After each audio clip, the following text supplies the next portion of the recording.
Hi everybody, I'm David Rodriguez. Welcome to Leaning Left. I'm here with another edition of They Tweeted What?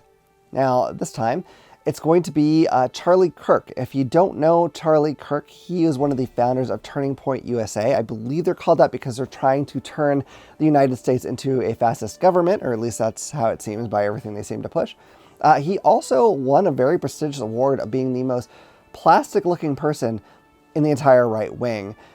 He may not know he won that award. I'm actually the one who gave it to him. A private ceremony.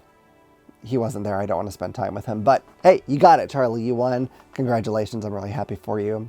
I'm not here just to knock the way the man looks. He's fine, I guess. Whatever. I'm here to talk about this tweet that he put out. So let me tell you what it says. Wait, what? According to the CDC's newly published risk assessment summary for SARS-CoV-2 sublineage BA.2.86, the new variant may be more capable of causing infection in people who have previously had COVID-19 or who have received COVID-19 vaccines. So if you received the experimental mRNA injection, the CDC now admits you're more susceptible to COVID. The experts failed you. Never again. And here's part of the information that the CDC released. It looks like he highlighted the part that he was referring to. I'll go and read the whole thing for you. It says, based on what CDC knows now, existing tests used to detect and medication used to treat COVID-19 appear to be effective with this variant. BA.2.86 may be more capable of causing infection in people who have previously had COVID-19 or who have received COVID-19 vaccines. Scientists are evaluating the effectiveness of the forthcoming updated COVID-19 vaccine. CDC's current assessment is that this updated vaccine will be effective at reducing severe disease and hospitalization. At this point, there's no evidence that this variant is causing more severe illness. That assessment may change as additional scientific data are developed. CDC will share more as we know more. Oh, God. Okay. You know, the best thing about COVID-19 kind of losing its stranglehold it had on us is that, of course, fewer people are getting sick or severely sick. Fewer people are dying. That's fantastic. That is the best thing, obviously. But the second best thing about that is we didn't have to hear quite so many anti-vaxxers spewing nonsense.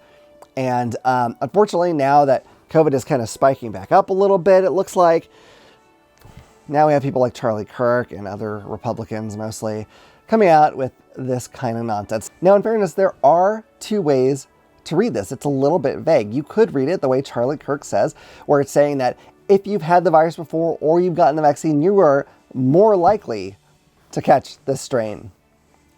Okay. But if you paid attention to anything the CDC and other doctors and virus experts have said in the last few years, because they're experts and they actually know what they're talking about, you would read it and know that what it meant was that this new version of the virus, this new strain, is more likely to get past your previous immunity to it, right? So compared to the earlier versions of viruses, this one is more likely to get past your previous vaccines, your previous immune defenses from having the virus. That's what this means. It doesn't mean you're more likely than someone who doesn't have the vaccine. Dear God, I think this is very simple. But again, you have to take that in context of everything they've been telling us for years. And if you don't, then you can read it Charlie Kirk's way, although that still is kind of dumb. Like they just would not release it. It wouldn't make sense. Come on. And if there was a kind of conspiracy where they really wanted us to all get COVID-19 for some damn reason, they wouldn't release that information. They wouldn't tell us if they were that evil. Well, ha ha ha. They wouldn't do it. Doesn't make sense. Here's the problem. Somehow this disease has become political. I don't know why. It's a sickness. It doesn't care about our politics at all. But you know what happened? Donald Trump had to be against vaccines.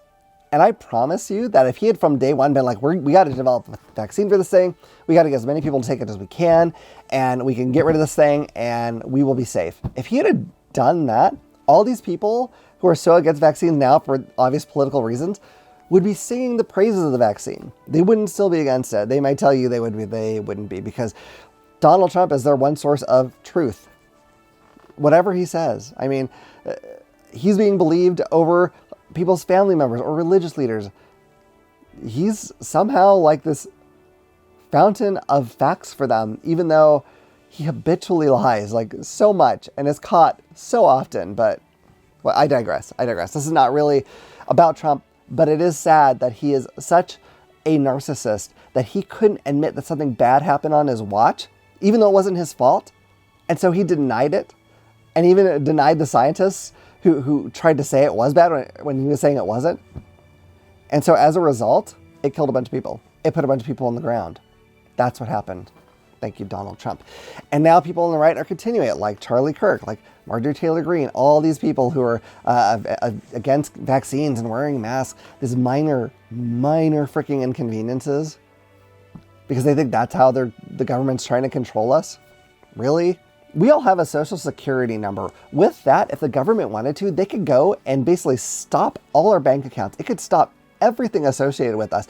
They could make us fully 100% dependent on the government for everything we need. They could do that. They could probably do it overnight, but they're going to control us by making us get a vaccine and put a cloth mask on our face while we're around other people. Really? That makes sense to you? Come on. I'm sick of this. I replied to this tweet for some reason, and I spent all day arguing with anti-vaxxers, and they're like, no, vitamin D is just as effective. People have had vitamin D forever. We still got COVID. It is not, I don't know if it helps anything, but it's definitely not going to stop COVID-19. They'll be like, oh, it causes all these ailments. No, it doesn't. No, it doesn't. There's zero proof that it does. You might as well say the vaccine caused new versions of cars to come out, because that also has happened since the vaccine came out. We've had new versions of cars. It must be the vaccine's fault. Without them, we'd still be driving our 19s. That would be the most recent car we could get. As a 2019, whatever. Jesus. I don't understand how people will listen to this tiny little bit, like these few grains of sand on the giant beach of the medical community. These few quacks who will tell them the vaccines aren't effective and that they should be using hydroxychloroquine or whatever, or ivermectin, despite no evidence that helps. Like zero actual evidence, no peer-reviewed studies that say that helps, but plenty of peer-reviewed studies that say the vaccines help. They believe that was the set of the entire medical community because their Orange Messiah told them to, and the Orange Messiah's little minions told them to. That's what we're dealing with. And because of them, if COVID does really resurge, if it becomes stronger, if we get a new variant that is more contagious and maybe even, hopefully not, but maybe deadlier, it's going to be these people and their line of thinking and their misinformation that they're spreading that's going to put people in the ground. And I hope that doesn't happen to any of you, whether you agree with me or not on any of this. I hope none of you fall sick. I hope none of your loved ones fall sick. I hope nobody that you know and care about passes away because of this illness. But likely someone will.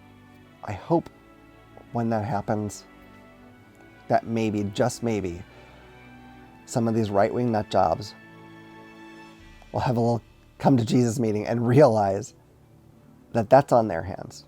But that's what I think. What do you think? I mean, are you reading this thing put out by the CDC the same way I am because you paid attention to actual experts who know what they're talking about? Do you think that we need to take ivermectin despite there being no proof that will do anything? If it comes down to it, if there's a mask mandate, are you going to be wearing your mask?